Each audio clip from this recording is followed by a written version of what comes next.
L'une des plus grandes difficultés en post-traitement concerne les couleurs. Comment trouver la juste couleur? Alors dans cette vidéo, je vais vous montrer 3 outils surpuissants dans DxO Photolab pour maîtriser et contrôler les couleurs de vos photos.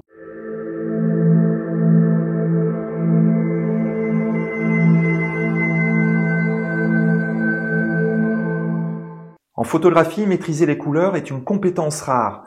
Les couleurs que vous choisissez jouent un grand rôle dans le message, dans l'histoire, dans les émotions que vous communiquez. Et je pense sincèrement que si vous souhaitez progresser en photographie, vous devez vous investir dans cet apprentissage. Mais votre liberté, votre créativité s'exprimera pleinement si c'est vous qui créez vous-même le rendu de vos couleurs. Autrement dit, c'est lorsque vous aurez compris comment maîtriser et contrôler les couleurs de vos photos que vous trouverez votre propre style. Petite parenthèse sur les presets, alors moi j'ai rien contre les presets, mais il faut bien comprendre que les presets ont 2 objectifs pour moi. Le premier, c'est de vous faire comprendre comment le photographe est arrivé à obtenir le rendu de ses couleurs en observant les réglages qu'il a effectués. Et le deuxième, c'est tout simplement de vous faire gagner du temps lorsque vous êtes à un stade, à un niveau plus avancé. Mais vous devez bien comprendre qu'un preset n'est pas une fin en soi et que ce n'est pas à utiliser tel quel en l'état et qu'il constitue en fait une bonne base de travail. Alors aujourd'hui, je vais vous montrer quels outils j'utilise pour contrôler et maîtriser les couleurs de mes photos, mais aussi pourquoi DxO Photolab et Filmpack sont les meilleurs logiciels pour faire ça. D'ailleurs, en ce moment, à l'occasion du Black Friday, DxO Photolab 7 est en promotion au prix de 169 € au lieu de 229 € en première acquisition en licence perpétuelle et à 89 € au lieu de 229 € pour les détenteurs des versions 5 et 6, ce qui fait quand même une réduction de 60%. De son côté, Filmpack est à 89 € au lieu de 139 € en première acquisition, toujours en licence perpétuelle, et à 59 € au lieu de 139 € pour les détenteurs des versions 5 et 6. Si vous n'avez pas encore ces logiciels, n'oubliez pas que vous pouvez les tester pendant 30 jours gratuitement. Il n'y a aucun moyen de paiement qui vous sera demandé. Donc il ne faut pas vous en priver. Allez-y, je vous mets les liens juste en dessous de cette vidéo. Nous voici donc dans DxO Photolab 7. J'ai choisi cette image de l'Ouest américain pour illustrer le premier outil que j'utilise pour maîtriser et contrôler les couleurs de mes photos. Il s'agit de l'espace colorimétrique que l'on trouve ici dans l'espace couleurs de DxO Photolab. Lorsque vous voulez traiter les couleurs de vos photos, vous devez faire attention à tout un tas de choses. Et la première, c'est votre espace de travail colorimétrique. Alors qu'est-ce que c'est qu'un espace de travail colorimétrique? Eh bien, cela représente l'ensemble des couleurs perceptibles par un être humain ou un appareil. Chaque couleur qu'il contient est associée à des coordonnées qui correspondent par exemple à des valeurs de teinte, de saturation et de luminance. Alors sans rentrer dans les détails, ce que je ferai au cours d'une prochaine formation dédiée à la gestion des couleurs, il faut savoir que l'œil humain est capable de distinguer toutes les couleurs correspondant aux longueurs d'onde de 380 à 780 nanomètres. Mais ce n'est pas le cas des appareils numériques, dont votre appareil photo, votre écran sur lequel vous retouchez vos photos, l'écran de votre smartphone sur lequel vous les publiez, ou encore l'imprimante sur laquelle vous allez les imprimer. Au niveau des espaces colorimétriques, vous devez aussi savoir qu'il en existe 3 types, mais il n'y en a qu'un seul qui nous intéresse. Il y a les espaces indépendants, les espaces indépendants et les espaces de travail. C'est celui-là qui va nous intéresser parce que c'est celui-là qu'on utilise pour déterminer la palette de couleurs dans le logiciel de retouche. Et c'est à ce niveau-là que vous devez être vigilant puisqu'il existe plusieurs espaces de travail différents. Certains permettent d'afficher des nuances de couleurs plus complexes que d'autres. Et c'est là où DxO entre en scène puisque chez DxO, ils ont conçu l'espace colorimétrique le plus polyvalent et le plus souple parmi tous les logiciels de retouche du marché. En gros, vous devez savoir aussi que les espaces colorimétriques les plus utilisés sont sRVB et Adobe RVB. Mais aujourd'hui, de plus en plus d'écrans sont dotés d'espaces colorimétriques plus étendus, comme Display P3, qui équipe les derniers appareils d'Apple, par exemple. Aussi, pour exploiter toute sa capacité, le logiciel de post-traitement devrait aussi utiliser un espace colorimétrique doté d'un gamut au moins aussi vaste. Et là, c'est le cas avec DxO Wide Gamut. DxO Wide Gamut vous offre également la possibilité d'exploiter pleinement vos fichiers RAW. Et oui, parce que les capteurs d'appareils photo n'ont pas d'espace colorimétrique propre, mais les données brutes qu'ils enregistrent doivent être converties dans un espace de travail pour être affichées correctement. Le fait d'avoir un espace colorimétrique plus étendu permet en fait de préserver davantage les couleurs,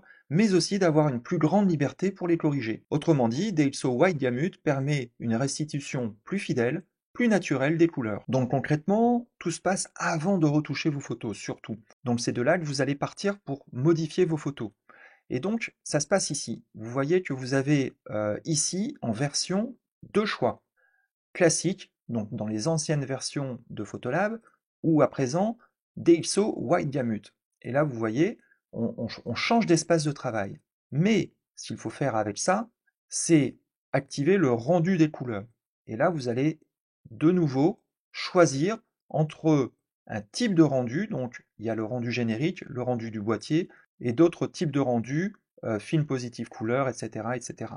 Donc moi ici, je vais choisir le boîtier, parce que ce qui m'intéresse, c'est de retrouver les couleurs qui ont été capturées par mon boîtier. Et mon boîtier, c'est le Sony A7R3, donc je vais chercher ici dans la liste, il est ici, voilà.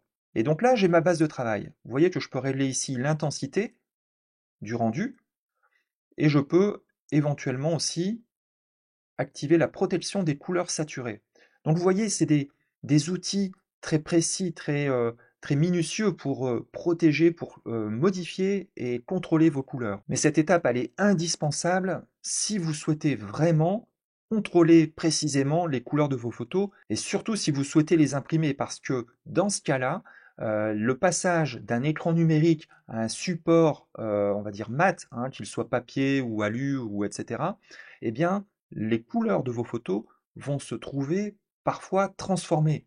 Et il y a énormément de déceptions chez certains photographes lorsqu'ils impriment leurs images et ils ne retrouvent pas les couleurs qu'ils avaient choisies sur leur écran. Donc vous voyez que la gestion des couleurs, c'est un vaste sujet, c'est un peu complexe quand même, et vous devez vous former correctement si vous souhaitez, si vous aspirez vraiment à maîtriser cette chaîne colorimétrique, cette gestion des couleurs, de la capture de l'image sur votre boîtier à son impression sur l'imprimante. J'ai choisi cette photo pour illustrer le deuxième outil que j'utilise pour contrôler et maîtriser les couleurs de mes photos. Mais avant de vous montrer cet outil, et pour que vous compreniez bien son utilisation, je vais vous montrer les coulisses de cette prise de vue. Voilà mon studio du jour pour photographier cette bougie d'intérieur et cette brume d'intérieur, donc avec le canapé en arrière-plan. J'ai disposé cette softbox sur le côté pour qu'elle éclaire du haut les accessoires avec une lumière assez chaude pour qu'elle puisse traduire et évoquer toute la chaleur qu'apporte une bougie dans un intérieur. Et je vais me servir de ça pour m'assurer de la fidélité des couleurs en post-traitement dans DxO Photolab. Alors ça, c'est une charte de couleurs, de 24 couleurs sRGB, et ça me permet en fait de m'assurer que les couleurs que j'ai envie d'obtenir ici soient bien fidèles après sur mon écran. Alors dans cette boîte, on trouve justement la carte avec les 24 couleurs qui me permettent en fait de m'assurer ensuite de leur fidélité à l'écran. Cette carte, je vais tout simplement la disposer devant les bougies par exemple, ici, pour qu'elles puissent capter la même lumière que les bougies. Et je vais donc faire une photo de cette charte de couleurs. Hop. Voilà. Voilà, maintenant c'est prêt. Je vais pouvoir faire la photo de la bougie.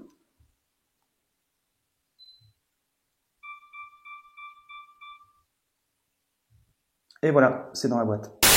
Voilà, donc à présent que vous avez vu comment j'ai fait cette photo, je vais me positionner sur la photo de la charte de couleurs et on va donc aller ici dans DxO Photolab ici. Vous voyez, création de profil couleur calibré.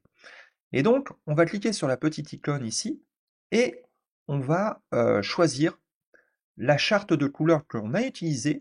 En l'occurrence, la mienne, c'est la Spider Checker 24, celle-ci, et on va tout simplement tracer la charte, voilà, on va l'aligner avec les carrés, hop, comme ceci, voyez, voilà, là ça devrait être bon, et nous allons cliquer sur enregistrer et appliquer. Alors là on va mettre profil, on va lui donner un nom, hein. Profil, on va mettre DPL7, ça sera juste pour la vidéo, et on va l'enregistrer dans le fichier DPL7, voilà. Et donc là, vous voyez, la colorimétrie a été appliquée en fonction de cette charte de couleurs. Donc là, je vais fermer et je vais vous montrer avant, après. Voilà.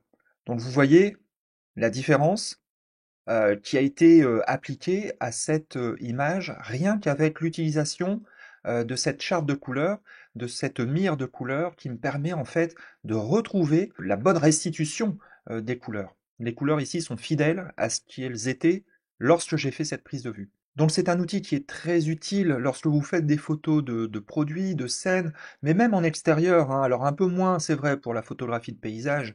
Je vous avouerai que je me balade pas toujours avec ma charte de couleurs sous la main, mais dès que j'ai des shootings à faire pour des produits, pour des personnes aussi, hein, qui ont certains vêtements, certaines couleurs de vêtements par exemple, même ça peut être des objets, hein, eh bien j'utilise cette charte de couleurs qui me permet de restituer fidèlement les couleurs des objets. Alors imaginez aussi par exemple certaines marques qui ont des couleurs attitrées. Je pense par exemple à Ferrari qui a un certain rouge, Coca-Cola aussi a un certain rouge. Enfin, vous voyez, tout le branding des marques est construit autour de certains codes couleurs. Et ces produits-là, quand vous les photographiez, vous devez restituer fidèlement ces couleurs-là précisément. Vous voyez? Donc c'est pour ça que c'est important. Et cet outil-là, eh bien, vous le trouvez ici dans DxO Photolab 7. Encore une fois, vous faites ça avant de retoucher votre image, vos couleurs, et maintenant je pourrais procéder à la correction des couleurs, hein, si je le souhaitais. Donc, vous voyez, alors je vous en parle pas aujourd'hui de la Color Wheel de DxO, j'ai déjà fait une vidéo à ce sujet, ça n'a pas changé, elle est toujours valable, elle est toujours aussi bien, aussi ludique, aussi pratique et aussi visuelle. Et donc le but ici, c'est surtout de vous montrer les outils que j'utilise, hein. À présent, pour illustrer le troisième outil que j'utilise pour contrôler et maîtriser les couleurs de mes photos, j'ai choisi cette image des Dolomites. Et je vous parlais tout à l'heure de Finpak, puisque c'est là que Finpak entre en scène en combinaison de Photolab. Lorsque vous avez téléchargé Finpak, vous avez accès dans Photolab à certaines fonctions vraiment intéressantes. Je vous montre. Alors, vous allez vous rendre ici toujours dans l'onglet couleurs, hein. Alors vous voyez qu'ici j'ai choisi l'espace Wide Gamut avec un rendu ici de type boîtier, et là j'ai recherché le boîtier de l'époque parce que cette photo remonte à 2015 et à l'époque je n'avais pas encore mon Sony, mais j'avais un Canon 70D. Donc vous voyez qu'avec un appareil de milieu de gamme, je faisais déjà de très belles photos. Ça c'était la petite parenthèse. Ce que je voulais vous montrer, c'est qu'ici vous avez une fonction qui s'appelle étalonnage LUT, disponible dans Photolab et que vous pourrez utiliser si vous avez Finpak. Puisque Finpak, c'est un logiciel qui vous permet de retrouver des rendus argentiques. Donc ça vous permet de retrouver la magie que procure l'argentique. Et pour recréer ces looks vintage, DxO a constitué une bibliothèque de rendus argentiques authentiques grâce à une analyse minutieuse en laboratoire de films et de tirages originaux.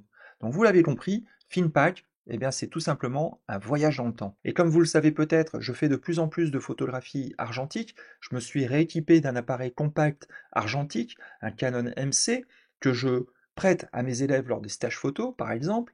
En ce moment, je fais beaucoup de noir et blanc, mais c'est vrai que j'ai aussi acheté des pellicules couleurs et que de temps en temps, je m'essaye à refaire de la photographie avec une pellicule. Et bien, c'est vrai que ça me reprocure des sensations que j'avais oubliées avec le numérique.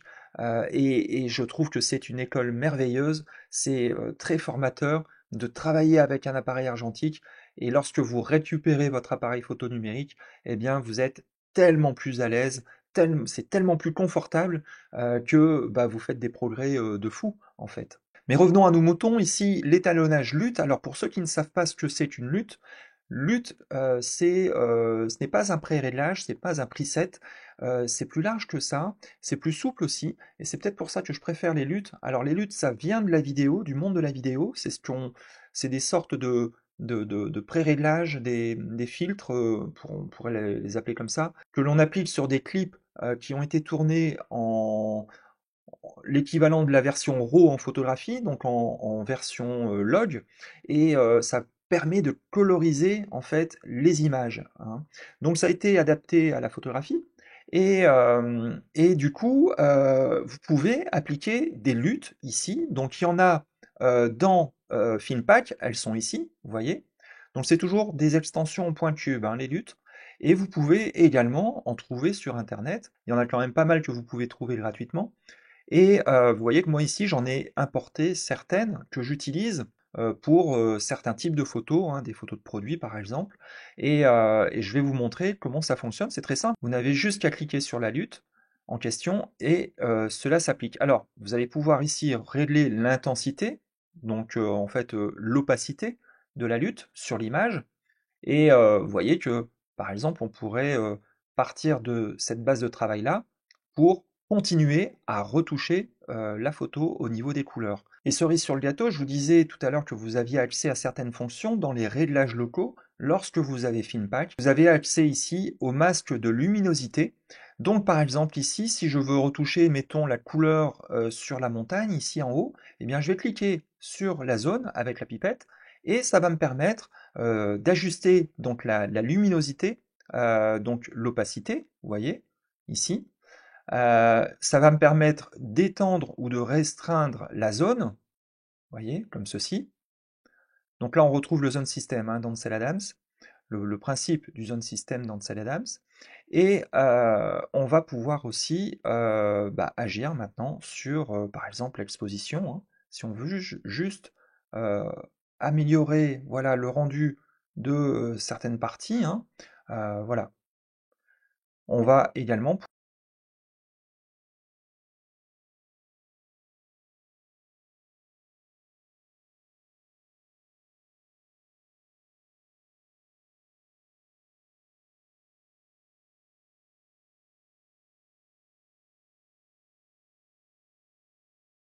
j'espère que vous avez compris tout l'intérêt de passer par un logiciel comme Photolab lorsque vous souhaitez vraiment maîtriser vos couleurs, avoir un rendu fidèle à ce que vous voulez.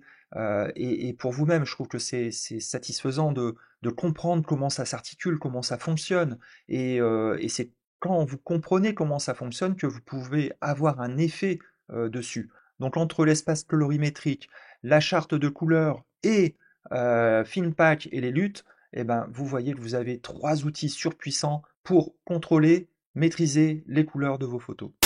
Voilà, j'espère que vous avez aimé cette vidéo et qu'elle vous aidera à mieux comprendre comment agissent les couleurs, comment les contrôler et comment les maîtriser. Je vous rappelle que Deipso fait d'énormes promotions en ce moment à l'occasion du Black Friday, donc je vous mets les liens juste en dessous de cette vidéo. N'hésitez pas à tester les logiciels avant de les acheter. Pour ceux qui veulent vraiment progresser en post-traitement, cette vidéo est la première d'une série de 3 vidéos que j'ai faites sur les logiciels de Deipso. Donc à très vite pour la suite. Je vous souhaite de bonnes photos, de bonnes retouches photos et à bientôt.